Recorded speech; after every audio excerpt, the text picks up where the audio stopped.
Selamat pagi anak-anak. Pagi, Bu. Oke ya, baik. Sebelum kita mulai pelajaran, saya minta kita semua berdiri. Saya minta kepada anak cinta untuk mengangkat kita dalam doa.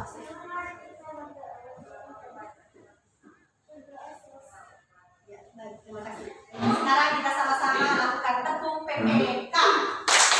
Religius, nasionalis, mandiri, gotong royong, integritas. Kita sama-sama menyanyikan lagu dari Sabang sampai Merauke. Dari Sabang sampai Satu, dua, tiga. Dari Sabang sampai Merauke, berjalan pulau-pulau, menuju tanah airku,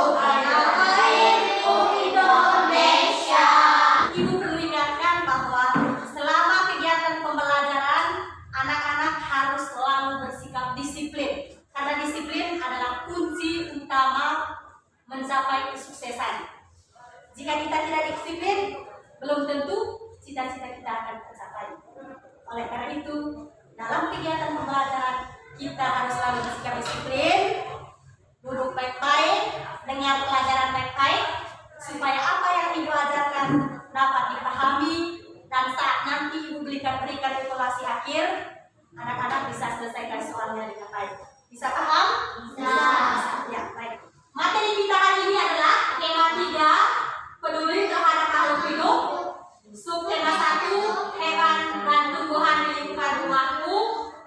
Pembelajaran 1. Apa tujuan kita mempelajari materi ini? Yang pertama adalah setelah berdiskusi, siswa mampu mengidentifikasi hak dan kewajiban sebagai warga masyarakat dalam memanfaatkan tumbuhan dengan benar. Yang kedua, setelah berdiskusi, siswa mampu menuliskan refleksi diri, kewajiban memanfaatkan tumbuhan secara bijak dengan terperinci. Yang ketiga, setelah mengamati, siswa mampu menjelaskan teknik membuat kolase dengan benar. Berdiskusi, siswa mampu membuat kolase dari bahan alam dengan teknik yang kreatif. Anak-anak, apakah anak-anak masih ingat dengan materi kita kali lalu? Masih. Kira-kira kali lalu itu kita bahas tentang apa? Tentang memanfaatkan tanaman padi. Tentang manfaat tanaman padi. Apa manfaat tanaman padi bagi masyarakat Indonesia? Ya, silakan saya.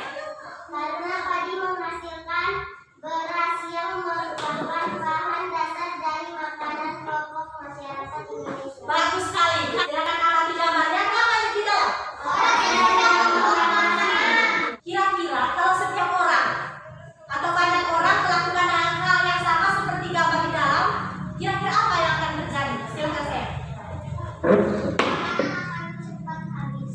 Makanan akan cepat habis. Jika kita melakukan hal yang sama seperti pada gambar di dalam, maka yang terjadi adalah ketersediaan makanan itu akan cepat habis.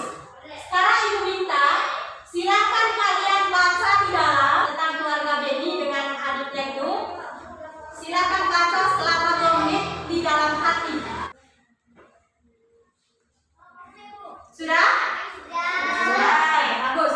Yang pertama, apa yang dilakukan Beni dan adiknya terhadap makanan? Kan?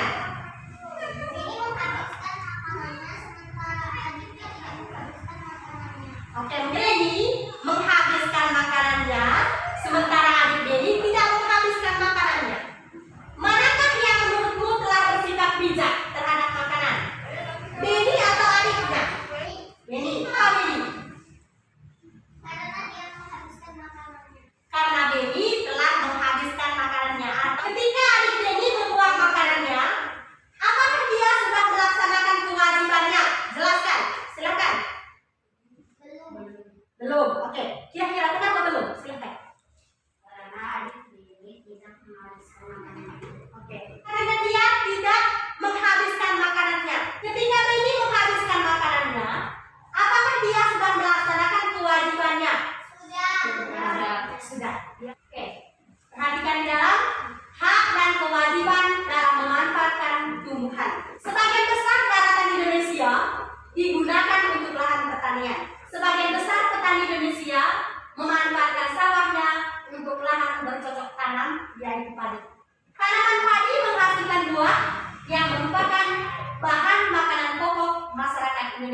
memanfaatkan tanaman merupakan hak warga masyarakat Indonesia. Tetapi hak tersebut hendaknya disertai dengan pelaksanaan kewajiban, yaitu kewajiban memanfaatkan tanaman secara bijak. Kira-kira apa yang bijak kita terhadap tanaman? Silakan. Menyiram bunga dengan baik. Oke, menyiram bunga dengan baik. Mungkin ada jawaban lain. Melakukan pembaruan terhadap tanaman. Berikut ini merupakan sikap bijak yang dapat ditunjukkan dalam memanfaatkan tanaman. Pertama, melakukan pembaruan tanaman. Memanfaatkan limbah tanaman dengan baik, merawat tanaman dengan baik, memanfaatkan hasil tanaman sesuai dengan kebutuhan. Sekarang silakan sebutkan sikap yang belum bijak terhadap tanaman atau silakan. Memotong pohon. Memotong pohon. Mungkin ada zaman lain. Menginjak-injak. Menginjak-injak tanaman. Ya, silakan. Mencabut tanaman yang sedang tumbuh. Mencabut tanaman yang sedang tumbuh. Ya, contoh sikap tidak bijak terhadap tumbuhan adalah yang pertama, menebang pohon sembarangan, mencabut tanaman yang sedang tumbuh, menginjak-injak tanaman. Bisa paham anak-anak? Bisa. Karena kamu sudah paham, sekarang ibu minta kamu duduk dalam kelompok untuk menyelesaikan soal-soal yang ada dalam LKPD. Ya, silakan bergabung dengan teman kelompok. Ini untuk kelompok bawah, dan ini untuk kelompok atas. Selesaikan soal-soal berdasarkan petunjuk dan isi jawaban di situ dengan kursi bersama untuk bisa menyelesaikan soal tersebut.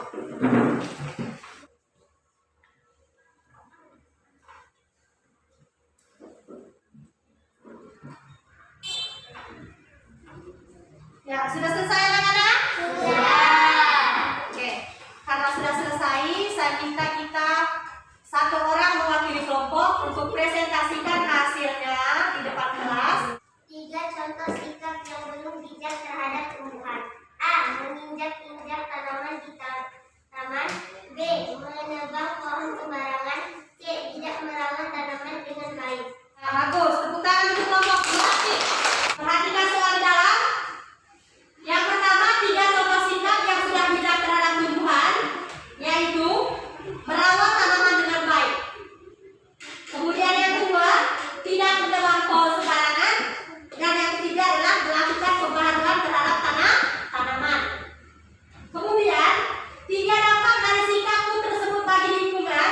Orang lain bisa mendapatkan haknya untuk memanfaatkan tanaman.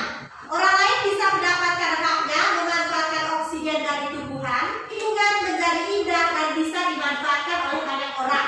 Untuk tidak lanjut untuk lebih bijak terhadap tanaman, memanfaatkan tanaman sebaik mungkin, melakukan pembaruan terhadap tanaman. Tidak hanya menjalankan hak, tetapi harus dibagi dengan kewajiban yang dilakukan dalam memanfaatkan tanaman secara bijak.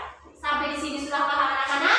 Bagus. Tadi kita sudah membahas tentang hak dan kewajiban masyarakat dalam memanfaatkan tanaman secara bijak. Oke. Ibu perlu ingatkan bahwa tumbuhan bisa kita gunakan untuk membuat sebuah karya seni. Misalnya adalah karya seni kolase dari bahan alam. Contohnya tadi adalah dari tumbuhan itu. Oke. Yang pertama, kolase merupakan suatu teknik seni menempel berbagai macam benda. Benda-benda yang akan ditempel diantaranya kayu, daun-daunan, plastik, kertas, atau bahan alam lainnya. Bisa juga menggunakan biji-bijian. Alat yang digunakan untuk membuat kolase adalah berikut. Alat potong yang digunakan adalah bisa menggunakan pisau, gunting, atau juga bisa menggunakan tang. Kemudian bahan perekatnya bisa digunakan lem kertas, lem putih, lem plastik, jarum, dan juga benang jahit.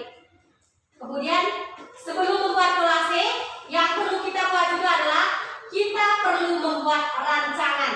Rancangan kolase kita punya kira-kira tentang apa? Berikut ini adalah contoh rancangan sebuah karya kolase. Temanya misalnya hewan. Objeknya adalah tentang kupu-kupu. Bahan yang digunakan adalah daun-daun kering, batang tumbuhan, dan lem. Alat yang digunakan misalnya Kemudian langkah-langkah bisa pertama adalah siapkan alat dan bahan. Kedua, buatlah sketsa gambar yang kamu sukai. Setelah kita membuat sketsa, aturlah daun-daun atau batang tumbuhan menutupi sketsa gambarmu. Yang keempat, tempelkan daun atau batang tumbuhan kering pada kertas gambarmu dengan menggunakan lem. Maka Ibu Rika sekarang silakan saksikan video yang Ibu tayangkan di PowerPoint di dalam. Pertama-tama kita membuat sketsa untuk sketsanya terserah. Ini gambarnya tergantung kreativitas teman-teman semuanya ya. Untuk daunnya ini kita tidak langsung tempel, tetapi kita gunting-gunting sesuai dengan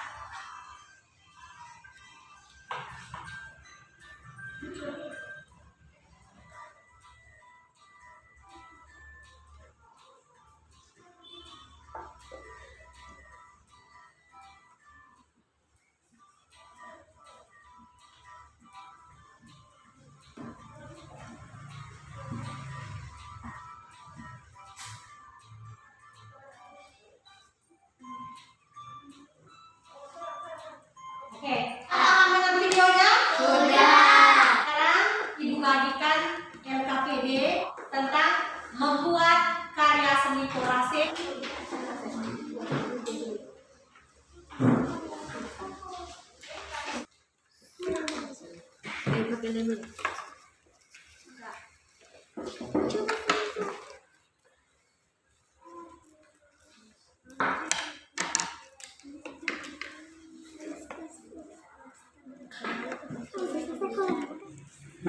Anak-anak 5 menit lagi ya. Ya. Selesai itu sebentar, saya minta masing-masing kelompok untuk tunjukkan hasil kolase yang sudah kamu buat dalam kelompok.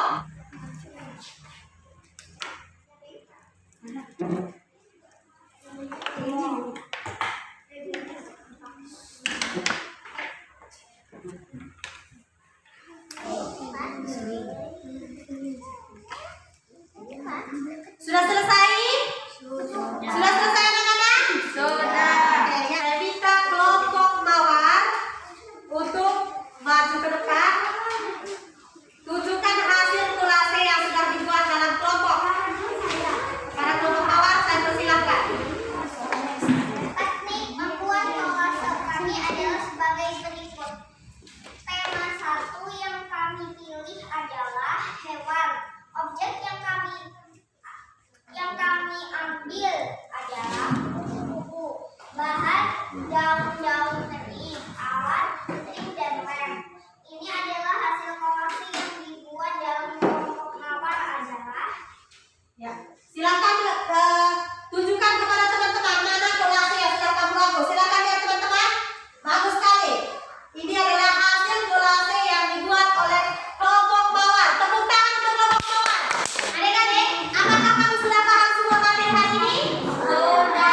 doa penutup. Kepada anak Salsa, saya